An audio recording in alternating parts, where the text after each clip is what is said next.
name of the Christ who teaches us.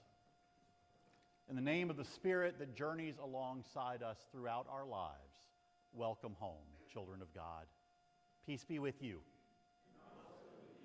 Good morning and welcome to First Presbyterian Church as we gather together as God's people in God's name. It is wonderful to be here together this morning. I welcome all of you here.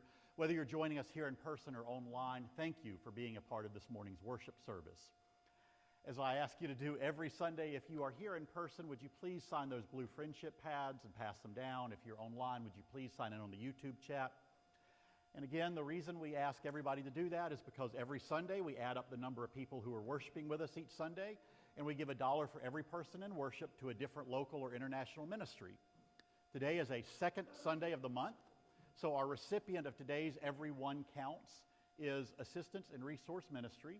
It is a wonderful community ministry about a block from here behind the Ingalls that helps provide non-perishable items and other assistance and resources to folks throughout Carter County.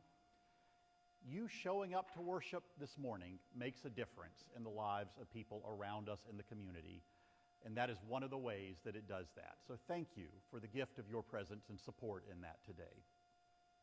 A couple of other quick announcements this afternoon, right after worship, is our gratitude lunch downstairs. We do this every year. It is a fantastic time to just give thanks for the blessings in our lives and share that with one another. Eat together. We've got a wonderful feast downstairs. I hope you'll stick around after church and join us just right downstairs. 2 weeks from today, we're going to have our congregational meeting to hear from the nominating committee and elect our officers for next year. So please mark that on your calendar. Also 2 weeks from today at 4 o'clock in the afternoon will be our hanging of the greens, our Advent soup supper. So show up here at 4. We'll put out the tree and the Advent decorations and everything. And then around 6 o'clock or so, we'll have some soup downstairs, simple dinner together, and just have a chance to kind of kick off the Advent season. So I think that's what I have. Cody, you want to share about that? And then, okay. Come on up. Or, yeah. Go ahead. Good. Wally, we got a mic on up there? Hello. Oh, there we go. Okay. So I want to just tell you all, oh my goodness, this is so short. Okay. I want to tell you all a little bit about the Concert for Change that the ETSU MSA is doing. The MSA is the Muslim Student Association, and we're doing the Concert for Change, and it's going to preview music from Palestine, Lebanon, I think Sudan. There's going to be some other places in Africa, I can't remember. But there's a couple of different student performers. I'm also going to be performing in the concert, so I'm going to be performing Latin music as well as possibly my own composition with some improvisation in there. So some information about that. It is free. It's going to be at the ETSU Culp Auditorium. It's November 22nd. The doors open at 7 p.m. The performance starts at 8. And there's going to be like hors d'oeuvres and stuff a little bit before, so y'all will have time to mingle with the performers and stuff. And it is formal attire, so I'll give you a chance to dress up. Thank you. Our congregation has been blessed with a problem. There are several Sundays a month where we have 3 kids in the nursery now. We've got Molly and Dawson and Evie. And the session would like for us to be able to develop a rotational list of people who are willing to go in one Sunday, like every 2 to 3 months, just to be with the kids and hang out. We've got Anna Lee there on a regular basis for guidance, but when you have 3 kids in the nursery, it's nice to have a second person around. So I will be talking with people, and I prayerfully hope that you'll consider signing up on my list so that we can have a rotation through with the nursery. Thank you. Thank you, Bob. Do we have any other announcements? Well, Alan, you want to make your way up? And so Reverend Alan Huff, Alan has recently retired from Jonesboro Presbyterian Church, was there for a while, either one, they're both on. And after a very, very brief chance of enjoying retirement. I don't know, what, about a month or so, Alan? Had the opportunity and very graciously responded to it to help coordinate some relief efforts for after Hurricane Helene, and is here to share a little bit about that with us this morning. So, yeah, Alan, thanks, Mark. take it away. Yeah. And thank you all for having me this morning. I'm really, really grateful to be here. It was an early retirement. It was just time to leave Jonesboro, but our family and our grandson are here, and we weren't going anywhere. So we just stayed here, and I've been looking for work, and not very successfully, but I didn't want this job, but it is a temporary thing. As a matter of fact, this coming week is the last of the weeks for which I've been hired. But I will continue to work with the disaster response team, and thanks to Rebecca Nunley, who is a member of that, strong member of that team. I'm grateful for her help and her partnership in all of this. Holston Presbyterian's response to the disaster is taking shape around the understanding that this recovery is going to take a long, long, long time. This is going to require commitment, patience, generosity, and understanding really from everyone for several years. Think about it. The world shifted on the 27th of September. About 1,000 years worth of erosion happened in about 6 to 12 hours. You don't just recover from that. You live differently in its aftermath. So the response team is working together on gathering information for you, for all the congregations of Holston Presbytery, to encourage you, to equip you, to respond as your particular gifts and interests would lead you to decide.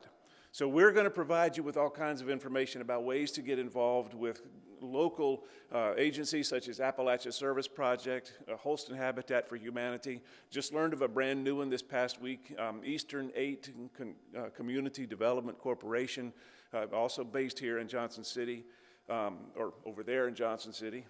And Empower Cott County, AidNet in Greene County. There are a lot of groups that are putting this are already on the ground, building homes, repairing homes, and responding. So there are ways for you to get involved and get in touch with the needs that are there and respond either as a church or as a small group within a church or as an individual. And the task force or the task team is ready to support you in whatever way you decide. Some things we've already done.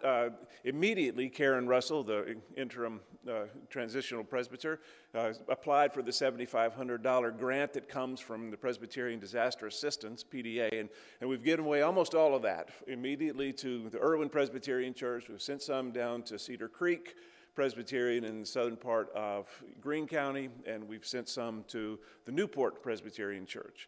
And so we've pretty much dispersed all of that, but we have over $20,000 has been donated already, and so we're really, really grateful for all of that support and encouragement.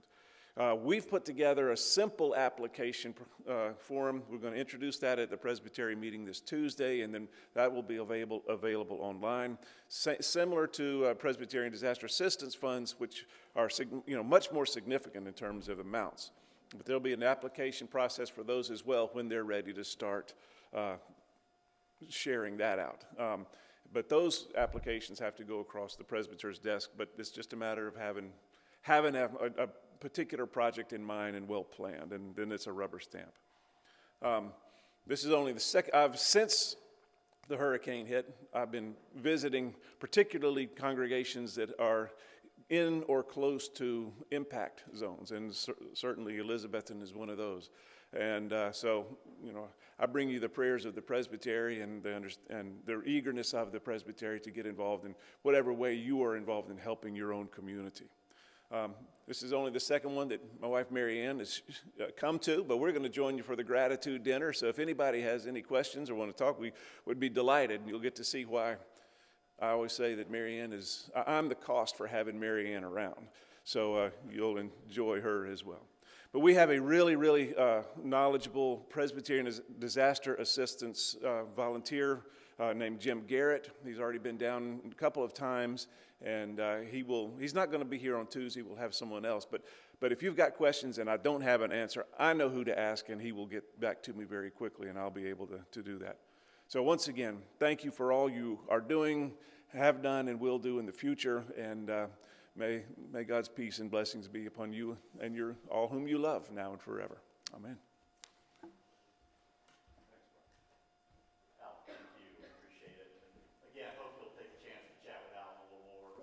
At the luncheon and hear more about some of what we are doing and what we can do. So, Bill? You wanna?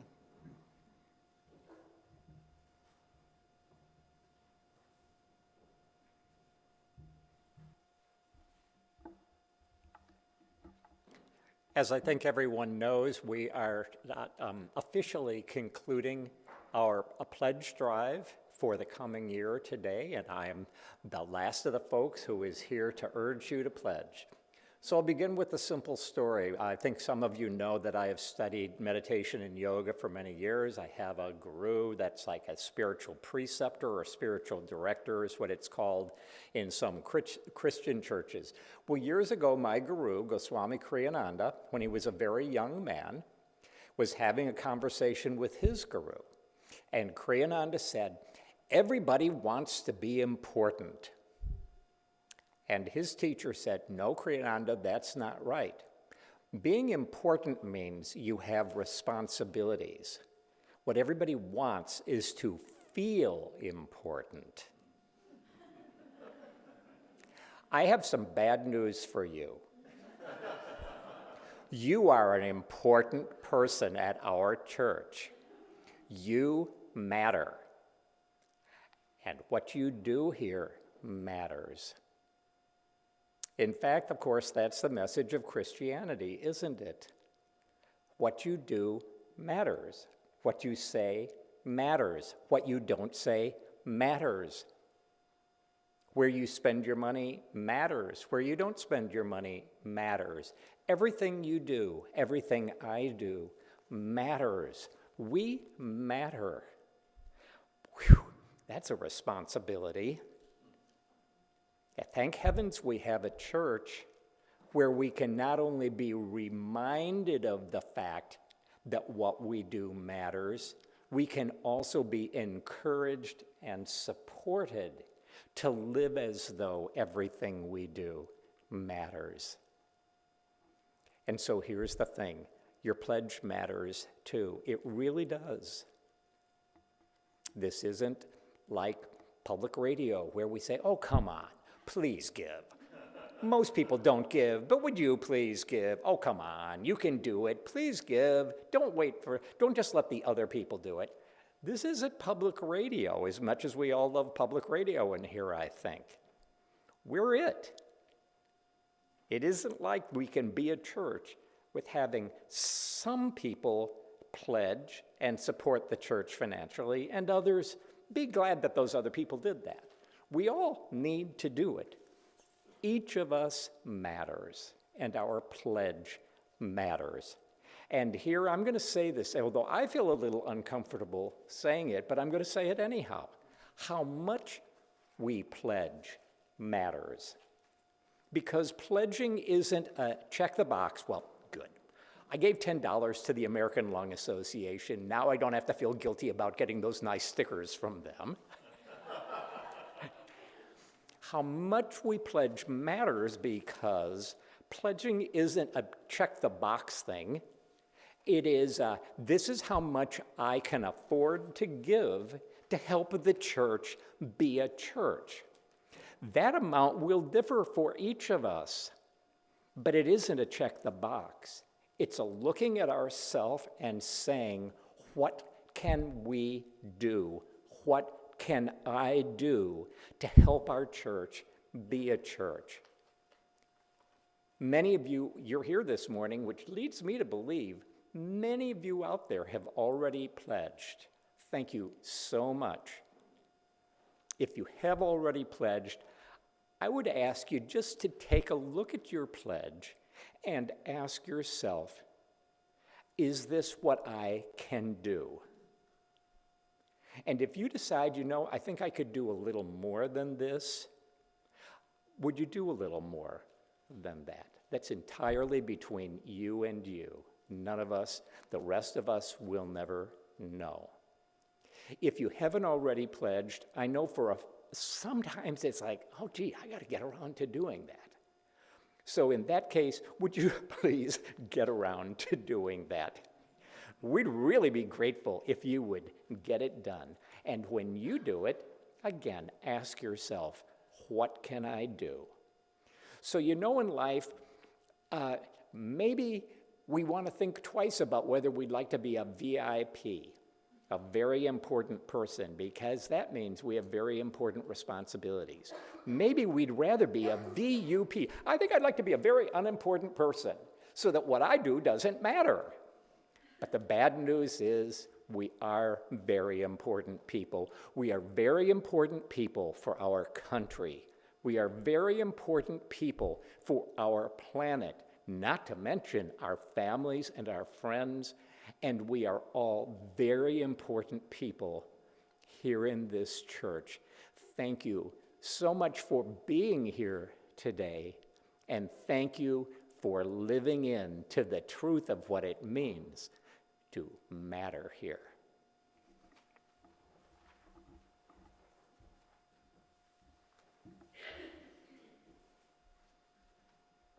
Thank you, Bill.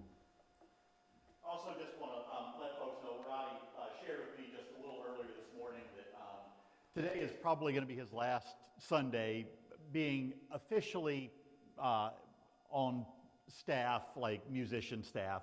We're still going to get to hear from him from time to time, but not on a regular Sunday. His health is just making that a struggle to be here on a regular basis. So I hope you all will join me in expressing our gratitude to Roddy. First,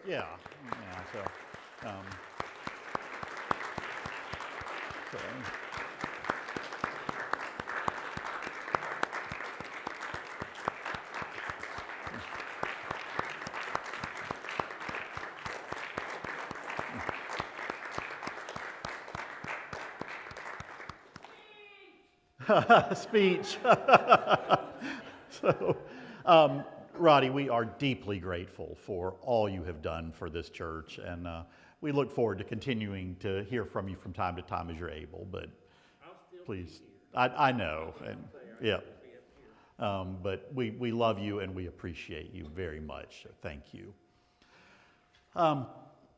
Every Sunday we begin with these same words. Sometimes they strike us in a different tone than other weeks, I'm sure, depending on where we are in our own journey and how we need to hear them. But we will begin this morning, as we do every Sunday, with a reminder that God loves all of us and all people without condition and without exception, because in our unique and beautiful diversity, we are all, every one of us, a reflection of God's image. And that includes us in our unique and diverse sexual and gender identities: lesbian, gay, bi, trans, queer, straight, male, female, non-binary. It includes us in our unique and diverse racial and ethnic identities: black, brown, white, Asian, indigenous. It includes us wherever we are on our spiritual journey, looking for wisdom and insight in Christianity, in other traditions, in community, and in the world around us. It includes all of us, rich and poor, young and old, able-bodied and disabled, suffering and rejoicing, because God's love welcomes and embraces all people without condition and without exception, and we commit ourselves to strive to do the same. We give thanks for this ancestral Cherokee land on which we are gathered, for the loving waters of the Watauga and the Doe River watersheds that nourish us, and we commit ourselves once again and every week to work for truth and reconciliation among all people, to respect each other and to respect creation in everything we say and do. So let us worship.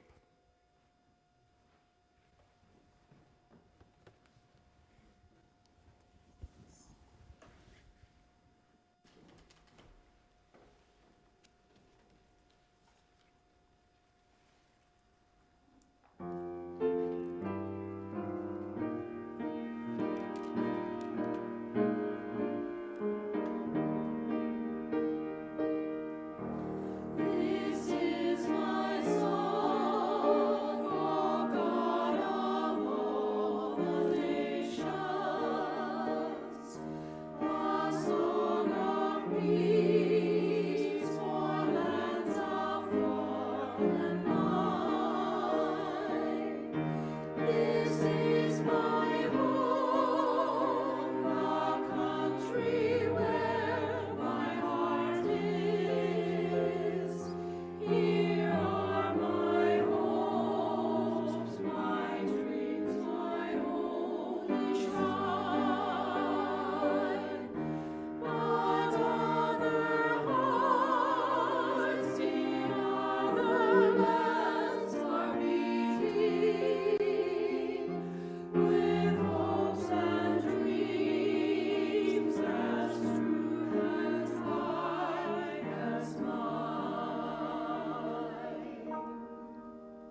This is our invitation to worship from Masnavi, Book 1 by Rumi. Come, come, whoever you are, wanderer, worshiper, lover of leaving. Come, even if you have broken your vow 1,000 times. Come yet again, come, come. We are the flute, and the music in us is from thee. We are as the mountain, and the echo in us is from thee. Who are we, O thou soul of our souls, that we should remain in being beside thee? Our wind, whereby we are moved, and our being are thy gifts. Our whole existence is from thy bringing into being. I do the reading. Do I do the reading? The reading here? No. Let me invite us to rise and body your spirit as we're able, and we'll join in singing hymn number 14, For the Beauty of the Earth.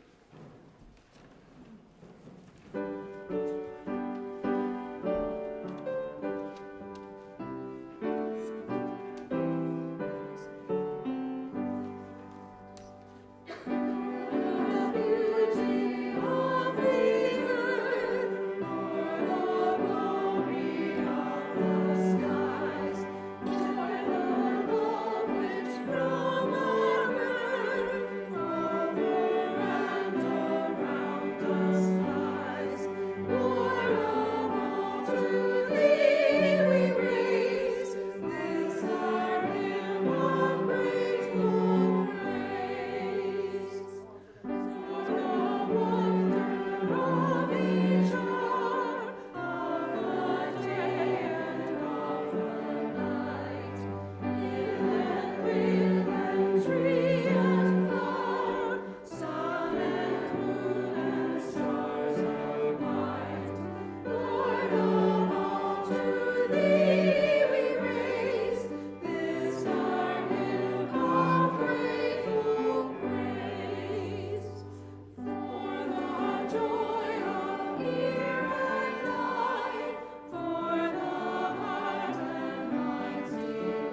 I love hearing the heavenly chimes, Wally. That's a nice touch.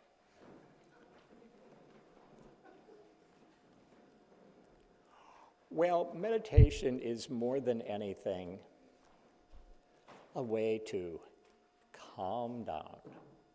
I don't know about you, but I'm thinking calming down is a really good idea this week.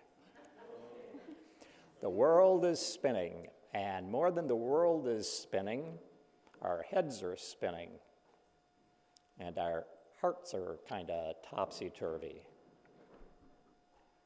And it's a good idea to calm down and recenter, not as a way to give ourselves spiritual Xanax, though that doesn't sound too bad either, actually, but because calm people can be wise people. One of my political heroes, David French, said, "Despair is a luxury." We need all of us, not just the people in this room who pretty much think alike, but all of us, we need to continue to do the good work. And to do that, we need to find our center again and live from there. And so our meditation this morning is not a way of escaping from the world, though again, that actually sounds kind of good to me. It's a way of learning how to live in the world just as it is, so that we can do our part in making our world a better world. And so for that reason, let's find the calm, quiet place that always, always, always is available to us, because it is our own truest nature. And so with that, I invite us to turn to our time of meditation. Would you please close your eyes, simply to allow the mind to begin to turn inward and to be a little less distracted by what's going on around us. And let's assume a posture of meditation, frankly, because it's a whole lot easier to work with the body than it is to work with the mind. The mind is such a slippery thing. The body is a little easier to work with. And what we're going to do is, as you're able, please sit erect and don't slump, because all of our third grade teachers and our kindergarten teachers were right when they said, sit up straight and pay attention. That is how we pay attention with the body. We sit up straight. That said, if reclining is more comfortable for your body, please, please recline. Lean back in the pew. Let your body, however it's sitting, become calm and quiet, because the mind will follow along and it will then become calmer and quieter too. Feel your weight as you sit on the pew or at home in your chair. Feel the weight of your body. That sensation of weight is the product of the mutual attraction of Mother Earth's great gravitational field and your body's gravitational field. Tiny, tiny, but real. This is a hug between you and our planet home. You might want to relax your shoulders and draw them back slightly. This is how soldiers stand at attention, which is just to say, this is how we stand in a posture of courage and bravery and quiet confidence. And what is faith if not that? Courage and quiet confidence. And now in the simplest of all meditations, simply let your mind settle into this moment. It's going to run around and race around some. That's okay, that's understandable, but let it for the next few moments just more and more settle. Settle. And silently together we meditate.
And now in the calm and the quiet of this moment, would you please call to mind a person or a group of people, or perhaps our whole world, who you know stands in special need of the healing peace of God, the peace that passes all understanding. And in your own way, call upon God, call upon life itself to bless them just as they need to be blessed.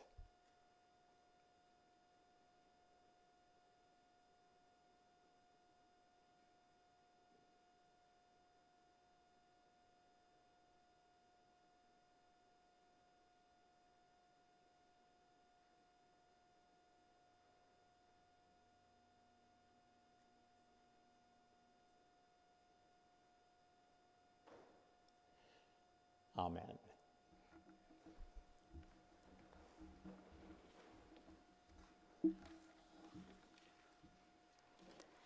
This is the reading from Genesis 1, 1 through 2 and 3 paraphrased, yes. When God created the heavens and earth, the earth was dark without shape or form, and God's Spirit swept over the waters. God said, "Let there be light," and light appeared. God saw how good the light was. The next day, God made a dome and separated the waters. God created dry land and gathered the seas together. God saw how good it was. God said, "Let the earth grow abundant life, plants yielding seeds and fruit trees bearing fruit." And that's what happened. God saw how good it was. The next day, God separated the lights in the sky to mark events, sacred seasons, days, and years. God made the stars and two great lights, the sun to rule the day and the moonlight to rule the night. God put them in the dome of the sky to shine on earth, and God saw how good it was. The next day, God said, "Let the waters swarm with living things, and let birds fly above the earth, up in the dome of the sky." God created the great sea animals and all the tiny living things that swam in the waters, and all the winged birds.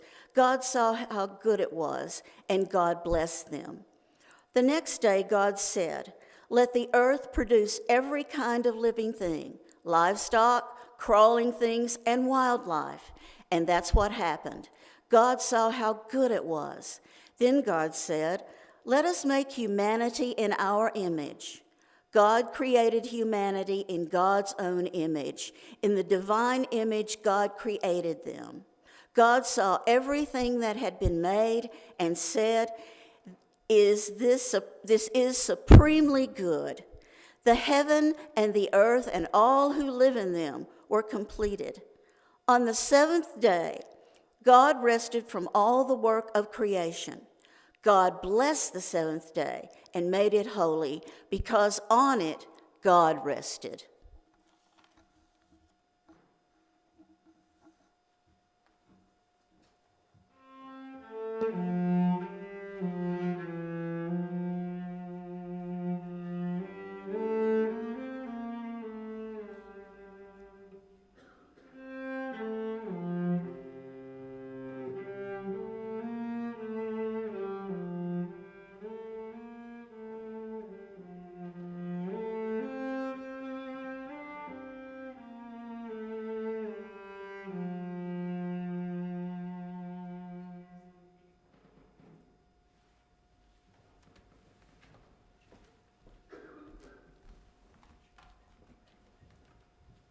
Thank you, Cody. Appreciate that. Teresa, thank you for reading this morning. Bill, thanks for the meditation. It's always just such a gift to have you back here. I appreciate you leading that this morning. So, want to ask your grace with this to say that the sermon I have for you this morning is my third or fourth rewrite this week. It is not the sermon I had written for you on Monday. In fact, it is multiple revisions later. This one was put together yesterday at Holston Camp in the middle of a youth retreat because, once again, I didn't like what I had. So it is not as polished as I would love to have a Sunday sermon for you. This is more of I'm still trying to process my own feelings, think about what is important to me as I look forward to the next 4 years. And so I'm just going to share that, and I hope that you will also find something in this and maybe also have some ideas to share. I spent all of Tuesday, Election Day this past week, working at our local polling station. We're at Lake Ridge Elementary in Johnson City, and I've done that a couple times before. I've worked different jobs there. I've been a voting machine operator. I've been a check-in person where you come and you scan your license. This time I was what's called a fail-safe judge. A fail-safe judge means that if you show up to vote and you scan your license and anything is amiss, maybe you've moved, your address doesn't match what's on the voter rolls, anything, you get sent to me. And it was my job then all day Tuesday to try and help people who couldn't check in for whatever reason, to try and help them be able to get to a voting machine. Like that was it. It was to try and help figure out whatever the issue was and get them from not having a scan to be able to get to a voting machine and vote. And I had a great time on Tuesday. It is a fun thing to do, to be there and to be a part of that process. I loved chatting with folks. I loved trying to help people vote. There were some people I couldn't help. Maybe they had no voter registration. Tennessee does not allow same-day voter registration, so sometimes I just had to say, I'm really genuinely sorry, but you're not going to be able to vote today. Other people I had to send to another polling station within Washington County. A couple of others I had to send to a different county entirely. In every case, all day long, I even had two people that went to the precinct they thought they voted at. They were told to come to Lake Ridge, and I had to tell them, no, you were at the right place. Go back to where you started. All of those people were very gracious and polite and genuinely grateful, I think, for the help to try and get them to vote. And I don't know who anybody in all of those folks I helped voted for, but I have to believe that at least half of them or more probably voted for somebody different than I did. Regardless, I left Tuesday night, got home, feeling very positive about our community. And then I woke up Wednesday morning and I looked at the news, and it felt like flipping a light switch. I suddenly felt this overwhelming despondency settle in. And I saw texts and phone calls and media posts from many of you and other people in my life, and I suppose I'm not alone in that despondency. And so I felt like I needed to rewrite my sermon, but because of kind of our weekly schedule of getting stuff into the paper on time and getting bulletins printed and the newsletter published and all of that stuff, by Wednesday morning I was already committed to a text and a sermon theme and a title and other stuff for the bulletin. So I kind of had to stick with that and figure out how to say what I wanted to try to say this morning within the bounds of what we had already sent to the newspaper and already printed in the bulletin and already prepared for the e-news this week. And I chose that creation poem from Genesis chapter 1 that we heard Teresa read just a few minutes ago. And I like that because this is our Gratitude Sunday.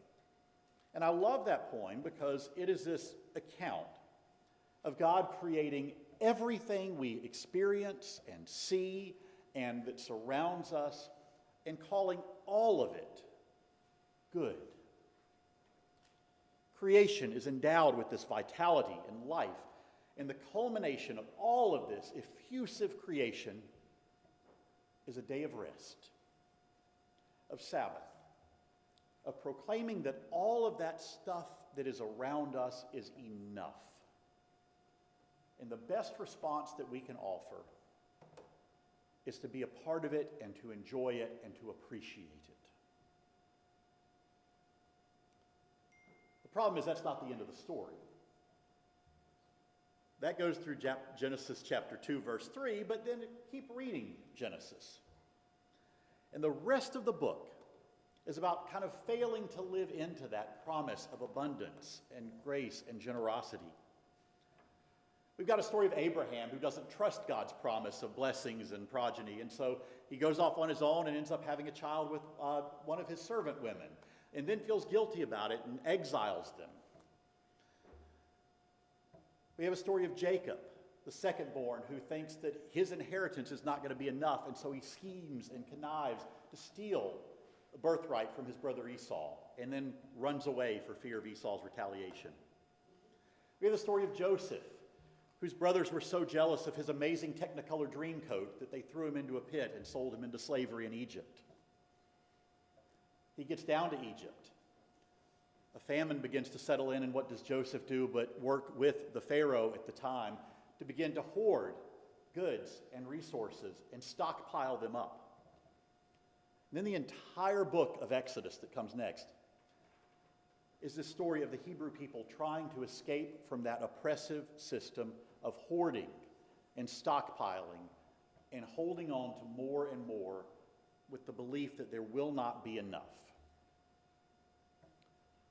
That narrative of abundance that we begin Genesis with is immediately undermined with these repeated stories of scarcity and worry that there is not enough. And one of the overarching themes of the whole Bible is this battle of narratives between abundance and scarcity. And I realized that what I woke up with Wednesday morning was feeling a scarcity of hope. Like I realized that's where that story resonated with me. As I wanted to believe, looking forward to today and our Gratitude Sunday, I wanted to trust in all of these promises of abundance and hope. And what I felt on Wednesday morning was a scarcity of that hope. When I woke up Wednesday morning, I had a physical therapy appointment at 8 o'clock. And I went to physical therapy, and there were, the little bed where I was right next to the break room. And so I was lying there on the bed doing my stretches, and probably a half a dozen young people, all in their 20s, maybe early 30s, were back there in the break room, and I could overhear their conversation. They were elated on Wednesday morning. And the reason that they were elated is because every one of them thought this was going to be their opportunity, finally, to be able to afford a house. I mean, you laugh, but that is the truth. It is. And we may feel differently, but that was where they found hope. On Wednesday morning, they thought to themselves, this is going to be an opportunity, finally, that I can afford to buy a place to live.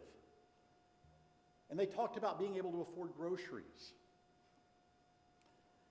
And I thought about how our family, and maybe many of you in here, have felt the pinch of higher grocery prices or rising costs from pretty much everything we do. And I thought about all the times when I would come home from the grocery store and look at what it rang up at and have this kind of feeling of scarcity and think, God, I cannot believe how much I just spent at the grocery store. We're going to have to change our habits and just start eating rice and beans for every meal. Like, that allure of scarcity is there, no matter how much we want to believe in the promises of hope and abundance. And I suspect, whatever our political views, probably many of us have felt that pinch of higher prices, the stress of inflation and things like that. And then a few weeks ago, Helene came through, and it just wiped out places that we love. It tore away houses from people, washed away roads and people's livelihood, and people. People lost their lives. And many of us at least know somebody that felt that loss very acutely. And even in the midst of all of that feeling of scarcity, everywhere around me I looked. I saw people helping. They were donating food despite higher grocery prices. People were donating gas to run generators even as we turn around and complain about high gas prices. People were donating time to help out even when so many of us report feeling overworked and exhausted.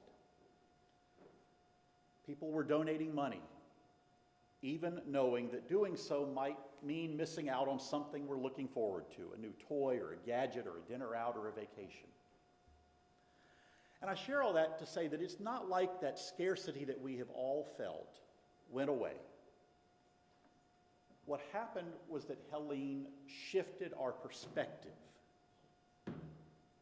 We went from seeing this to seeing this. And it didn't mean that either thing were not true to begin with. It's just that our perspective of what we have and what we are able to share shifted. None of us all of a sudden had more resources after Helene. We just realized that what we had was, in fact, enough to also be able to share. And I reflected on that Wednesday morning as I felt that my own scarcity of hope. And my gut reaction was then to lean into that scarcity of hope that I was feeling, to wrap myself in a cocoon and figure out how to protect myself from a country that in many ways feels so terribly at odds with the values that are at the core of who I feel like I am. In some ways, it felt very much like my kind of only buy rice and beans at the grocery store approach.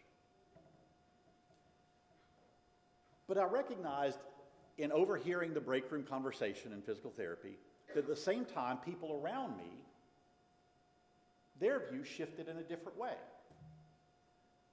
They were suddenly, though nothing really has changed yet, they were suddenly feeling a newfound sense of abundance. They were elated over the thought of being able to buy a house they can afford, or get a car repaired, or take their kids on vacation. All of those feelings, my scarcity of hope, their abundance of hope, they're all right here. They are our reactions to what we are feeling and to what we are imagining our future will hold. A few years ago, a professor at the University of Pennsylvania named Martin Seligman, he conducted a study on the positive effects of gratitude. And he used some metrics to get a baseline for all of the 411 people who were in his study. And then he had this exercise. He asked every person in that study, all 411 people, to write a letter saying thank you to somebody in their life who had made a difference that they did not feel like they had properly acknowledged. And he asked them to go find that person, if at all possible, and to give them that letter of gratitude. When they did that, all of the participants in that study overwhelmingly reported a huge increase in their happiness score. Maybe that's not surprising to express gratitude like that, and it boosts our happiness. But what was fascinating about the study is that when he followed up 2 weeks after that letter, people still felt better. They still felt elevated levels of happiness and joy from having expressed gratitude and focused on a blessing and shared that response with somebody. 2 weeks later, they still felt that elevated happiness. I share all that because most of what happens on the national stage is beyond any of our ability to influence. And that is true no matter who is in office. The only thing we really have control over in these days and weeks and months and years ahead is our outlook, our perspective. And as it always is, both abundance and scarcity of resources, of hope, are all around us. Both of those narratives are there. So what do we try to do to lean into one of those over the other? And that's the question I've asked myself all week. And I will preface my comments by saying that I know there have been a lot of frightening promises made by Trump that, if enacted, will very likely have negative impacts on some of us and people that we know and love.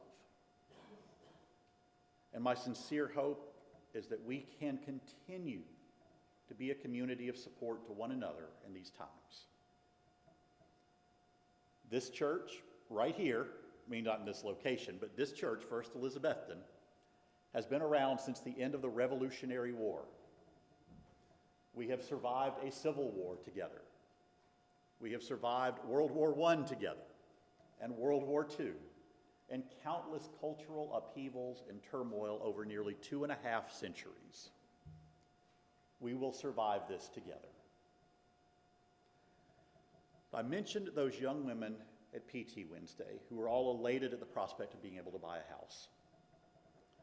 They saw something different in the two presidential candidates than I did. But what I realized is that we were on the same side of that issue. Because I also want them to be able to afford a house. I want everybody to be able to have affordable housing. And I know we differed on who we believe could make that happen. But we are on the same side of that issue. We all want people to have affordable housing. And it made me think back and realize that I suspect that is true of a lot of issues. That we are on the same side as our neighbors on many of them. If we step away from the national media and the politics and we look around our community, not asking the question of who voted for whom, but what are our concerns? What are the things that actually matter to us? I sincerely believe we will find we have a lot more common ground than I know many of us feel like we do right now.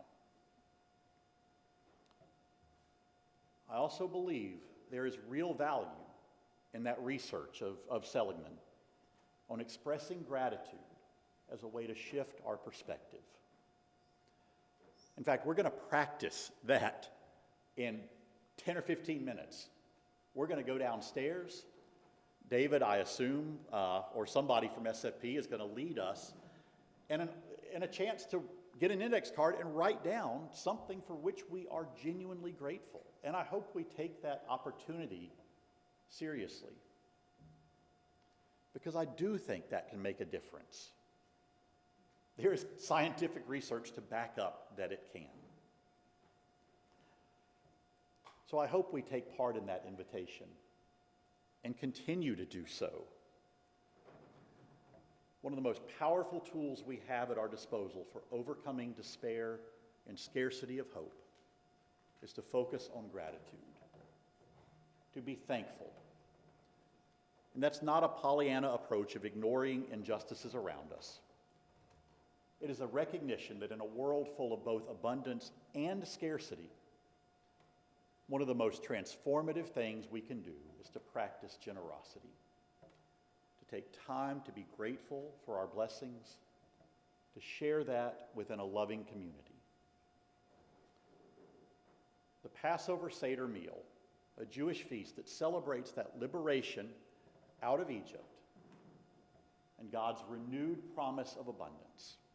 Within that Passover meal, there's an extended litany of the triumph of abundance over scarcity, and it's a prayer that's called Dayenu, and it's a word that means enough. There's 15 stanzas to it, and each one names a blessing that people found in the midst of hardship. And the response offered at the Seder meal after each one of those hardships and the blessings that come out of them, the response is Dayenu. It would have been enough. If all God had done was fed us manna in the desert when we were hungry, Dayenu. It would have been enough.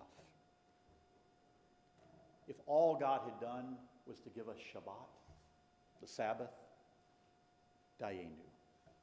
It would have been enough. Gratitude, appreciation, recognition of abundance, even and especially when hope is scarce. May that for all of us, by the grace of God, be enough. Dayenu. Amen.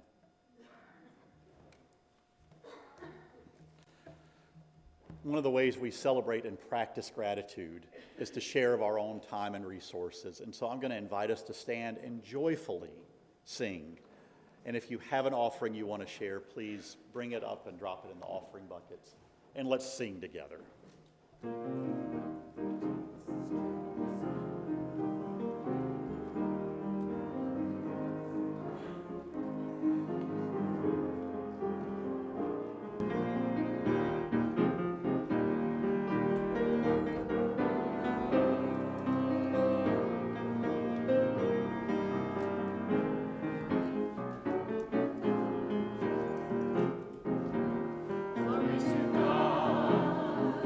His goodness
I started here right after Election Day in 2016.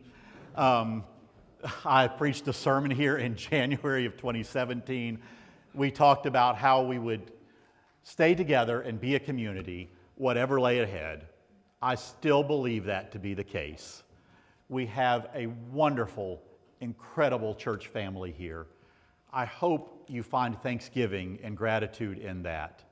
I hope we can look for ways to support each other, to find common ground with our neighbors in here and out there, and that we can continue to love and support and uplift one another in the days and weeks and years ahead. That is my invitation to all of us as we go out from here. I'm going to invite us to gather up, join hands if you are comfortable doing so. The words for our blessing are in your bulletins. Let us offer and sing that blessing to one another as we get ready to part.